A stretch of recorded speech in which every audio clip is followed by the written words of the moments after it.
Olá, caro ouvinte! Você sabe o que é um inventário? Para que ele serve? Quais os seus custos, requisitos ou documentos necessários? É o que vamos explicar agora.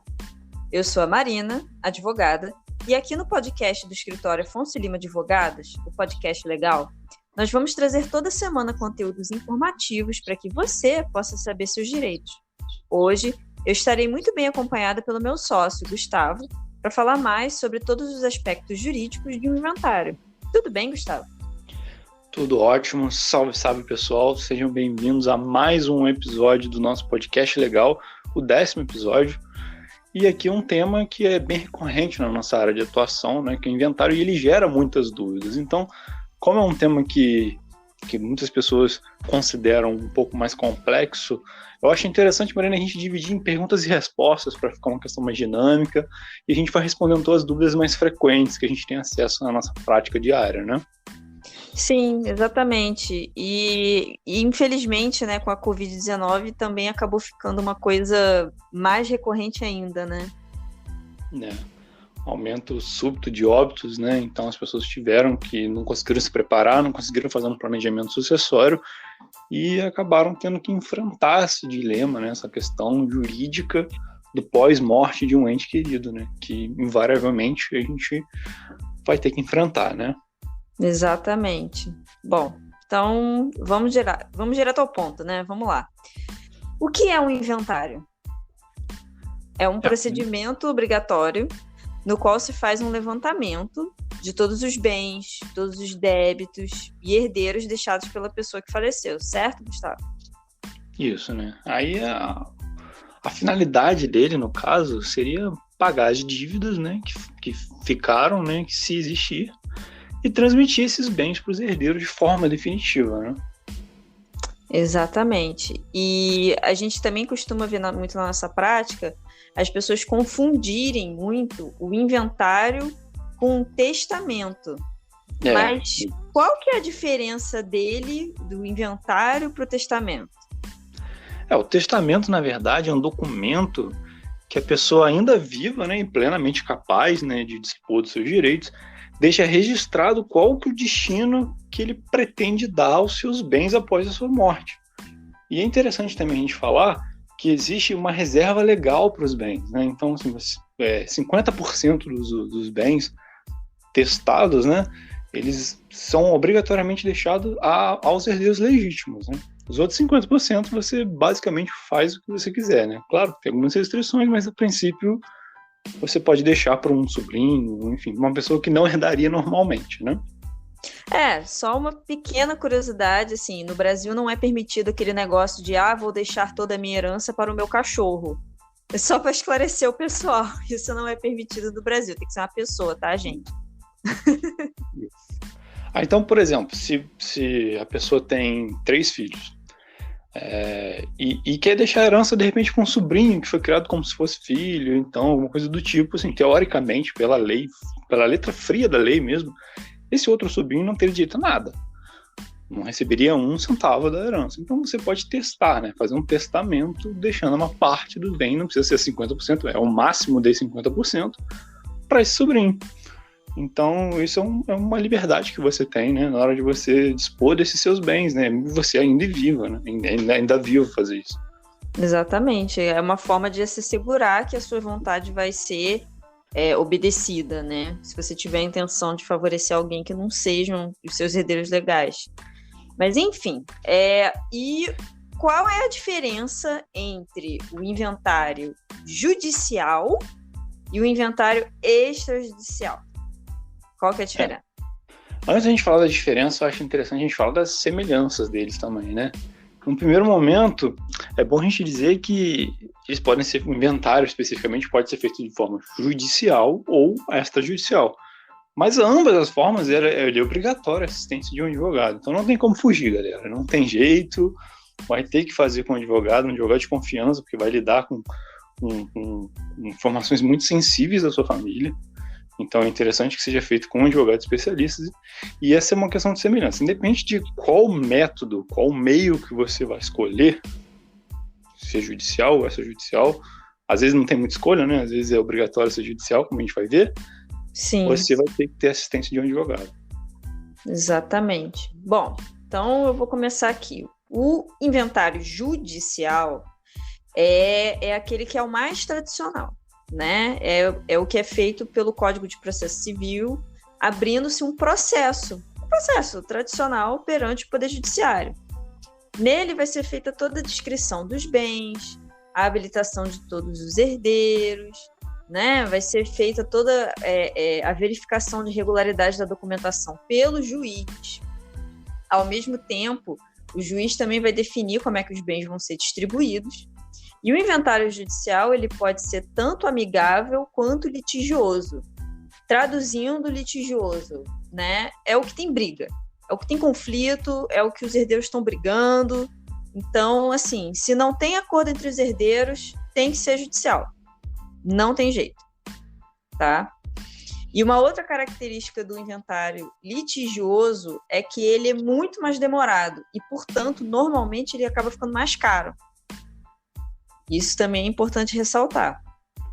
E quais são os requisitos, Gustavo? Ele vai ser obrigatório, né? Que a gente tinha comentado antes.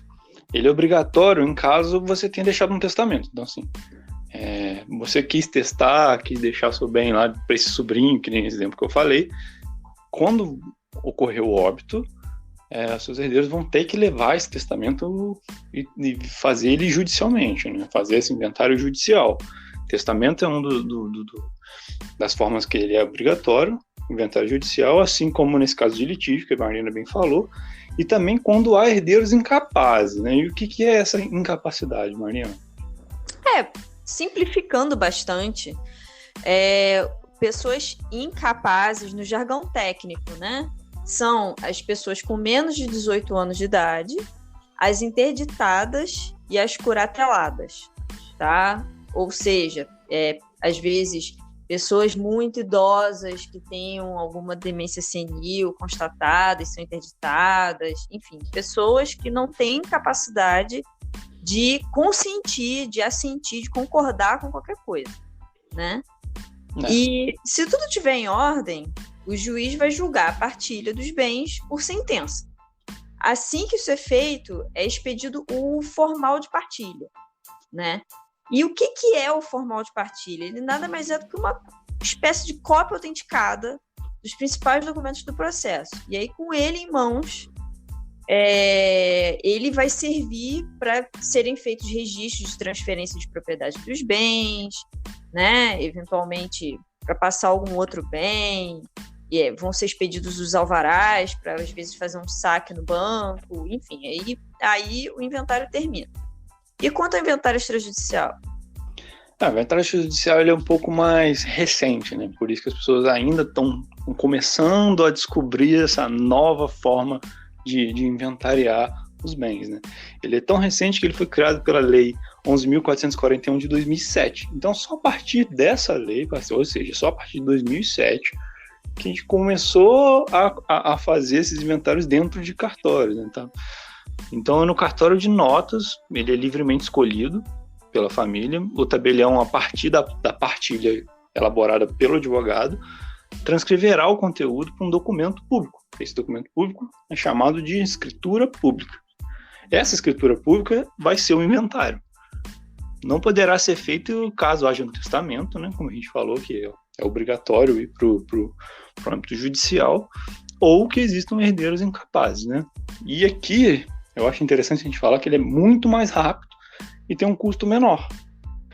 Sim, sim. E uma coisa também que é importante frisar é que o que aumenta a velocidade desse inventário é a regularidade da documentação. Então, por isso que é importante, antes de sair correndo, gastando dinheiro, consulta um advogado, conversa com o advogado primeiro, até para você, às vezes, não gastar dinheiro à toa. As certidões têm um custo, para averiguar essa documentação, porque a gente é muito comum, a gente até hoje não pegou um inventário, não teve um inventário que a documentação estava em dia.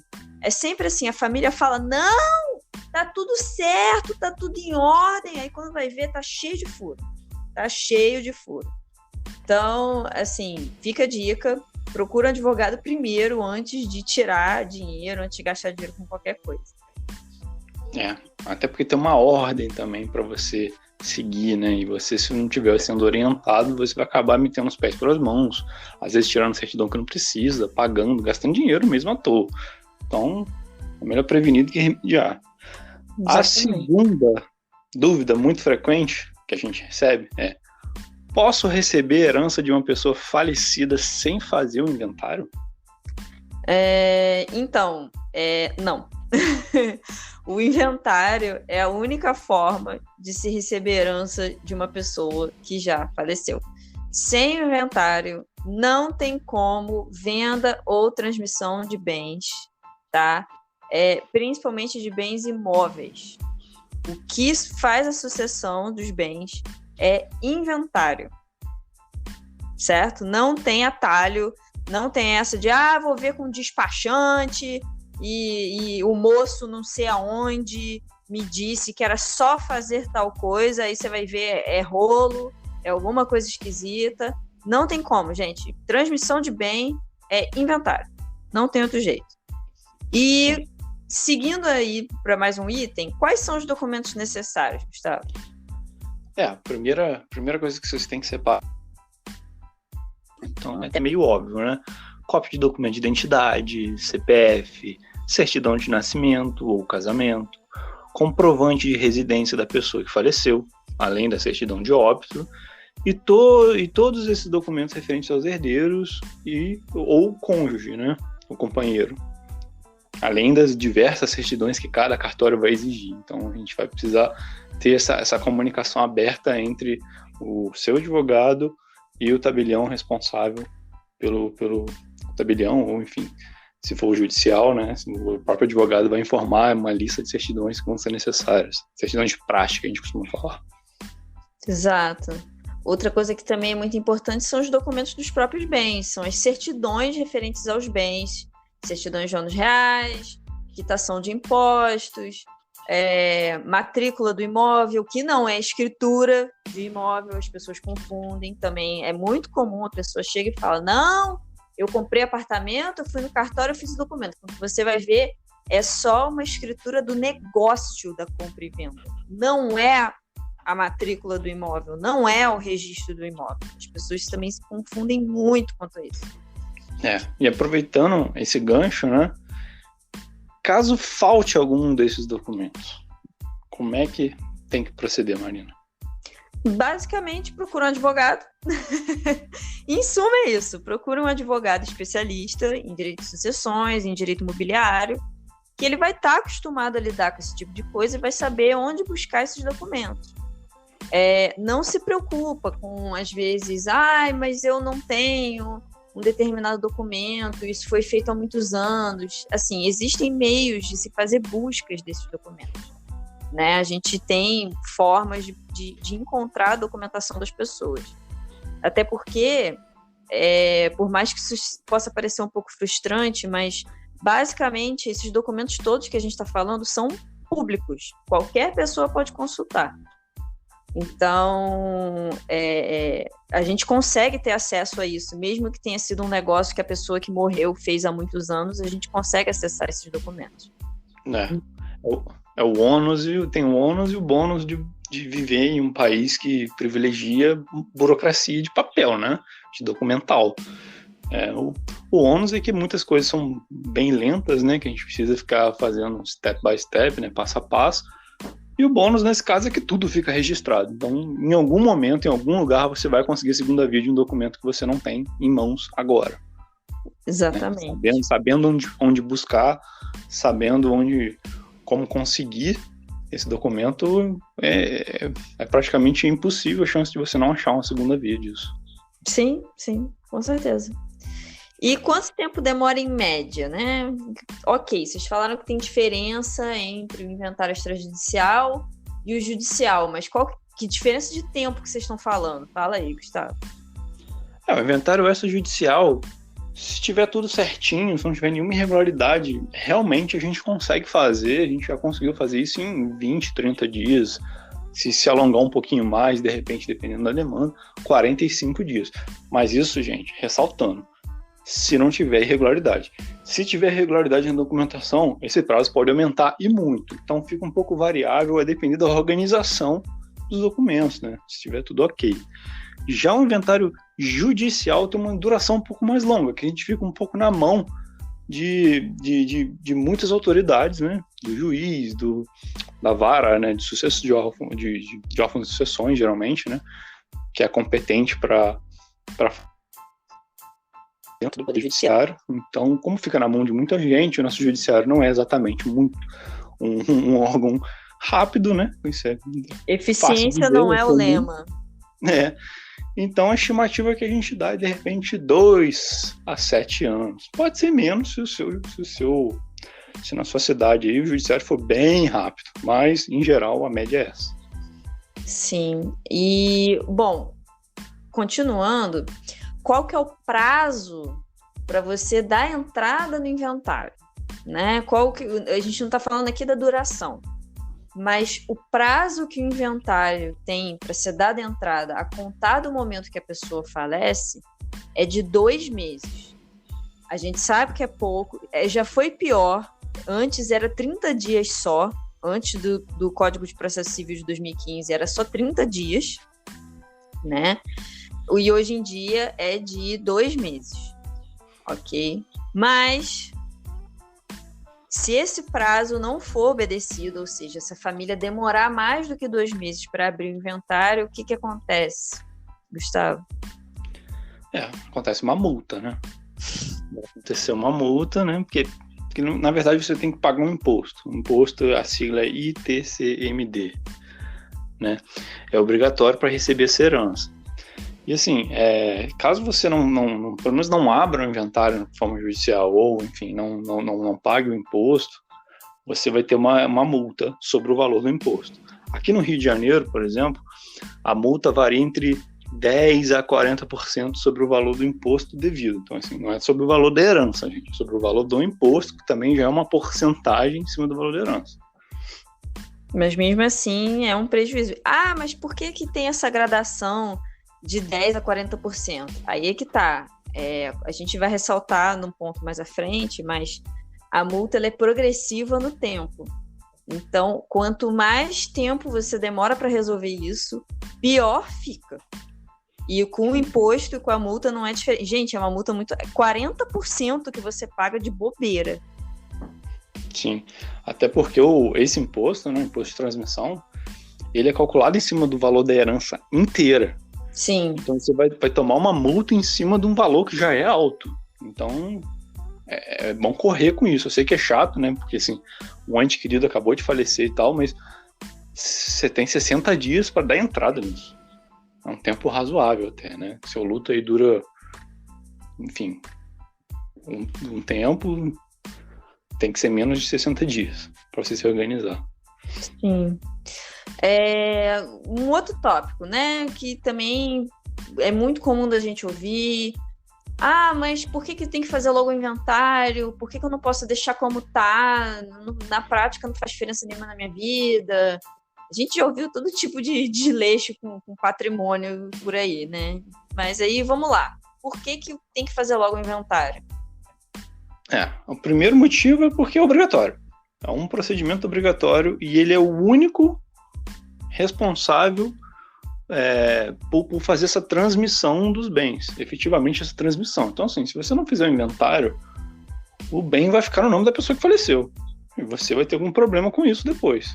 Não vai estar no seu nome, entendeu? Então, o inventário é o responsável por fazer esse link, por fazer essa ponte. Exatamente. Um segundo motivo, que é o que a gente estava falando aqui em cima, né, antes, é o aumento do custo. Quanto mais tempo demora para se fazer o inventário, mais custoso e mais demorado ele fica. Eu ainda vou esmiuçar isso mais ainda. Mas assim, vai por mim. Quanto mais o tempo passa, quanto mais enrola, mais caro fica. Um terceiro motivo também para fazer logo o inventário é a dificuldade para realizar negócio. Sem inventário você não consegue fazer transação com esse bem. Você precisa pelo menos de um alvará judicial para isso. Então, assim, o dinheiro no banco fica preso, o automóvel você não consegue vender, a casa você não consegue vender, o apartamento você não consegue vender, você não consegue fazer nada com isso. Vai ficar parado. Então, isso acaba dificultando muito. E tem mais uma outra razão, né, Gustavo? Evitar e sanar conflito, né? Que a partir do momento que é feito inventário, cada um vai ficar com a sua parte, que é, por lei, atribuída. Então, evita essa disputa, mal entendido entre os herdeiros, né? E a próxima, dando sequência, a próxima dúvida, né? Como pagar o inventário? Então, vamos lá. A primeira coisa é que todos os custos de inventário, eles, em tese, têm que ser custeados pelos próprios espólio, ou seja, pela própria herança. Então, não é que, poxa, eu vou ter que, então, tirar do meu bolso, tomar um prejuízo gigante, vou ter que pagar a dívida que deixaram tirando do meu bolso. Não é assim que funciona. Então, Gustavo, qual que é a primeira alternativa? O que a gente sugere, né? Como uma alternativa, primeiro é você fazer a venda de bens do próprio espólio. Ou seja, se existe uma herança, se existe um valor pecuniário, né, uma quantia em dinheiro, tanto em imóveis quanto em conta bancária, carros, enfim, isso vai ser convertido em dinheiro. Então você vai ter você vai receber no seu patrimônio. Então a gente vê como a venda de um desses bens justamente para custear essas despesas, né? É a primeira alternativa que a gente levanta. Já a segunda, existe a possibilidade de parcelamento dos impostos, tanto do imposto quanto, enfim, dos honorários do advogado, do cartório e tal. Você pode, isso é negociável, entendeu? Mas, assim, é bom ressaltar que somente depois do fim do pagamento inteiro, parcelamento de todas as parcelas, depois do pagamento de todas elas, é aí que vai ocorrer a partilha. Então, o parcelamento ele vai atrasar isso aí. Mas, assim, são coisas que acontecem mesmo. É normal. Esse parcelamento ele é legítimo e só vai atrasar um pouco. Sim. Uma outra coisa também que as pessoas têm que se preparar quanto a isso é quanto ao custo dos honorários do advogado. Né? Mas quanto que os advogados cobram? E quanto é que eu vou pagar de advogado para fazer isso, já que eu sou obrigada a ter o advogado, né? Então, assim, por expressa proibição da OAB, não é permitido que os advogados fiquem divulgando por aí quanto é que é o valor do serviço, entendeu? A gente não pode colocar no site, não pode ficar botando em outdoor, em anúncio, dizer, olha, eu faço inventário por tanto.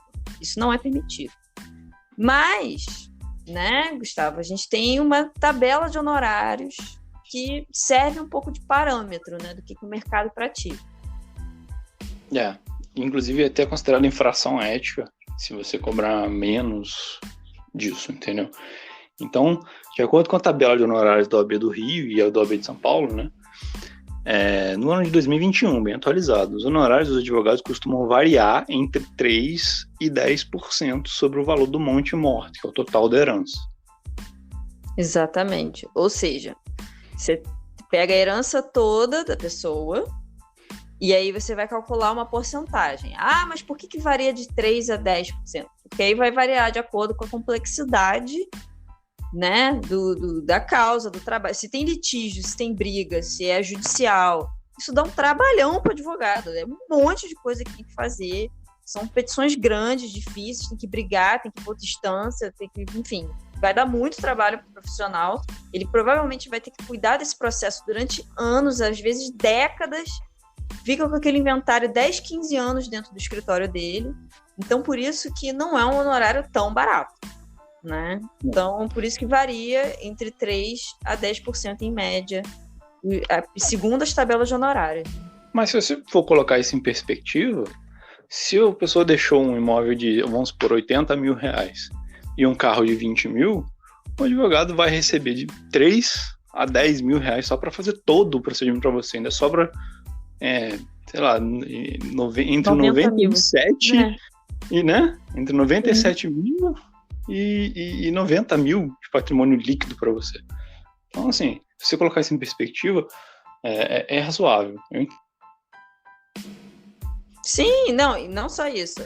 Fica esse patrimônio líquido na sua mão, livre e desembaraçado. Você vai poder fazer, vai poder vender, vai poder alugar, vai poder, enfim, tocar a sua vida, né? Você não fica com aquela pendência e nem deixa a pendência para os outros. Ainda é muito comum isso.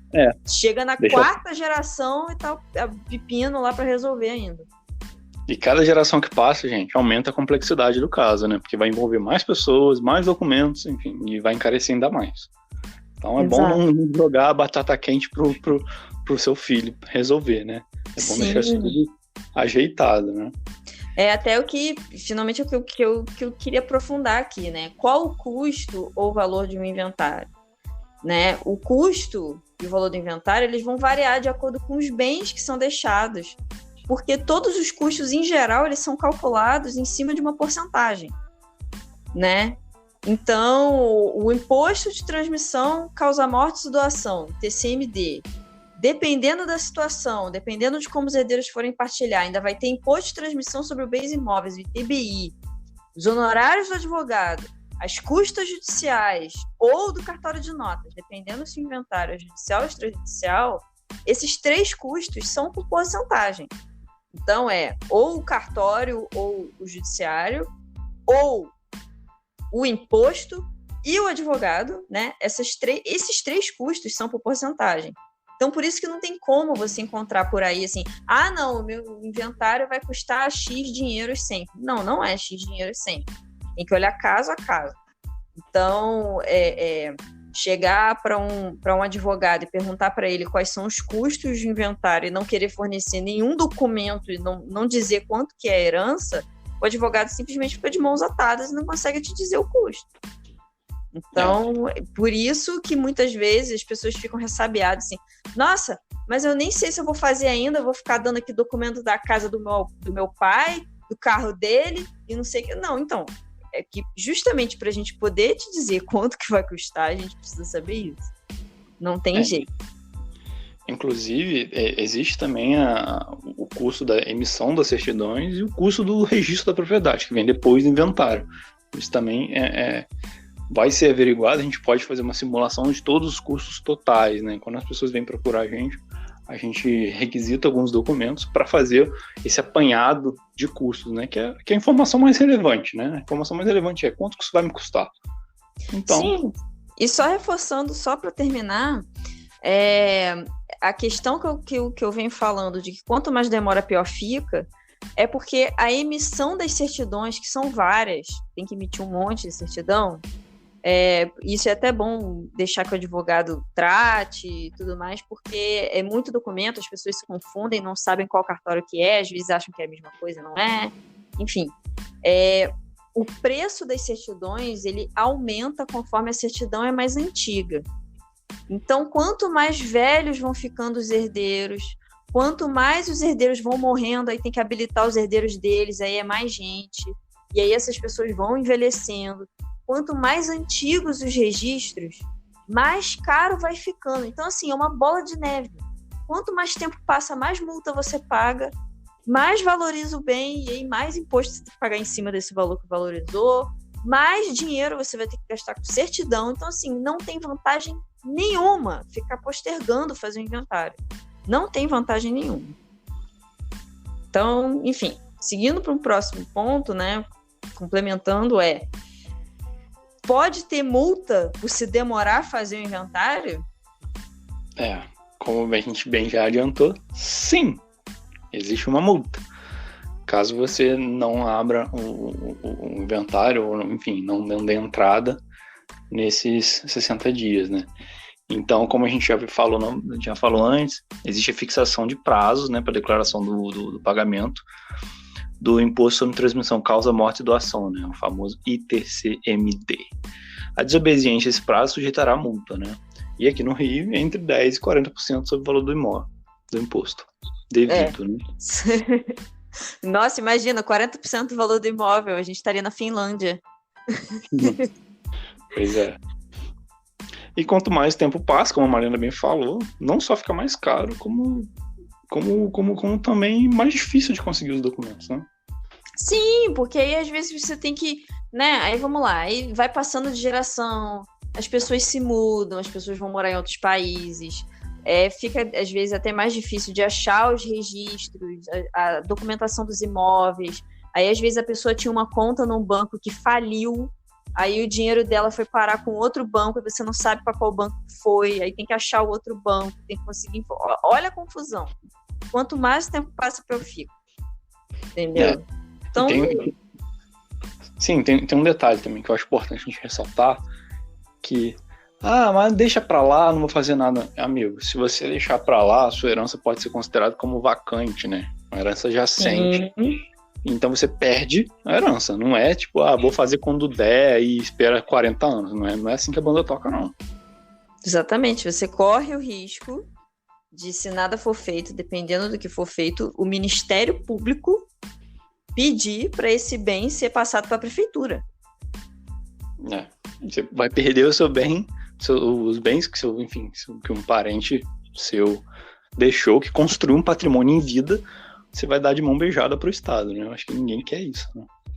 Exatamente. Então, assim, em suma, né, concluindo, a gente sabe que o luto é uma coisa complicada, todo mundo aqui já perdeu um ente querido, a gente sabe que é dolorido, mas, assim, tenta, nesses 60 dias, passados aqueles momentos iniciais, que ninguém tem cabeça para isso, a gente entende, mas depois disso, tentem procurar logo um advogado para já organizar e tentar entrar logo com esse inventário no prazo de 60 dias, para não pagar multa, para não dar dinheiro de graça para o Estado, entendeu? Não pagar mais, é um custo a mais de bobeira, né? Essa é a nossa conclusão.